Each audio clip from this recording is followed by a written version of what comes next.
Right, this might look familiar. It's the same as the last one, only stretched a little bit longer, which is why it's across at 45-degree angle to fit it onto the print bed.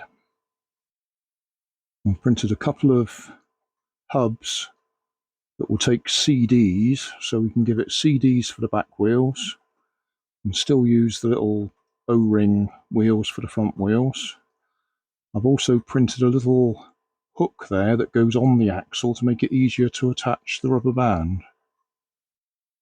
Hi guys, in the last video we replaced these little back wheels with these wheels, which are actually hard drive platters.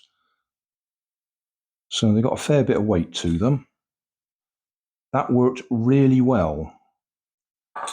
This time we're going to use a slightly extended body. Not much, just a little bit. I just wanted to see if I could get a bigger one on the bed of the printer. So I had to turn it 45 degrees to get it go across the bed. So this is the stretched version. And on this one, we're going to use the same front wheels. But for the back wheels, I'm just going to use some CDs, which I've got these printed hubs for. And the idea is they clip in place with a bit of effort. Go on, don't break on me. Not on the camera anyway. There we go. So, even though it was a tight fit to get it on there, they still spin around a bit. Easiest thing to do is just put a bit of tape across the back, and that'll actually stop it moving. Or you could glue it. So those will be the wheels on the back.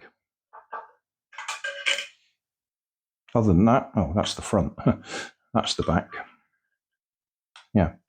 Other than that, it'll be the same as the previous one, just bigger wheels to demonstrate how it goes better with bigger wheels, or goes further with bigger wheels.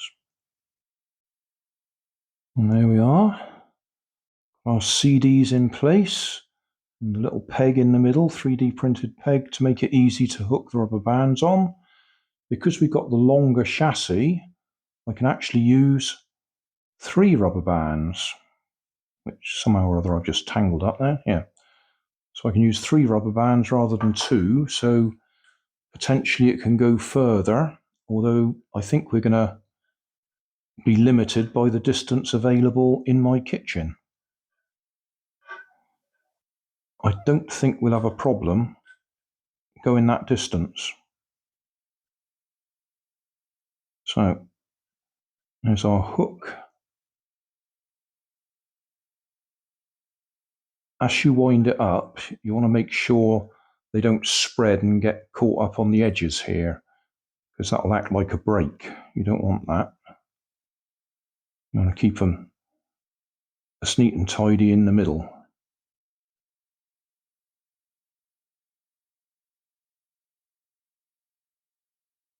That's probably going to be enough for the distance we want.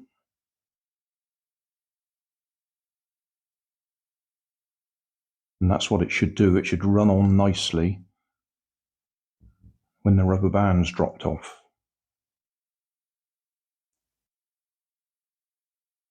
Right, we'll try that on the floor.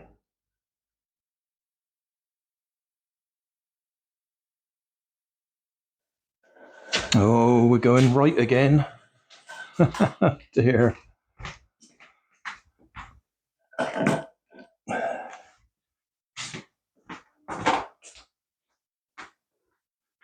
That's the problem with a relatively short wheelbase. The slightest deviation is going to make quite a difference in the direction it goes. Right, try again. Try and go straight this time.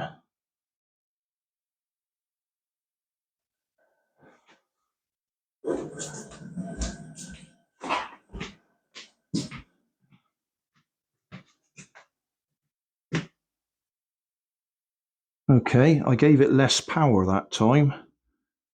I think we could have done the distance quite easily if I'd have wound it up a bit more. We'll go back the other way and see if we can hit the camera. I'll put the camera at the other end.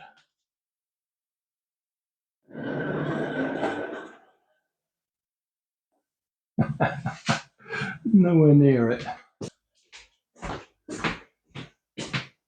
Just in case you're wondering, I have got my wireless microphone on, which is why you can still hear me talking. And the camera's up there.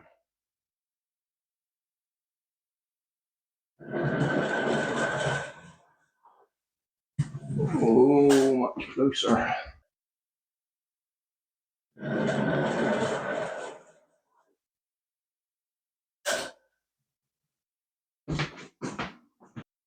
Well, that took several attempts to get the launch right to hit the camera, but we did it in the end.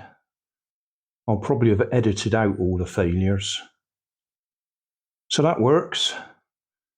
To be honest, it's a bit short,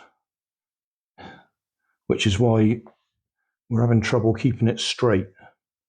If it was longer, it would be easier to keep it straight. But that'll do. CDs for wheels. And we could have gone quite a bit further if I'd have wound it up a bit more. But we are limited on distance in the kitchen.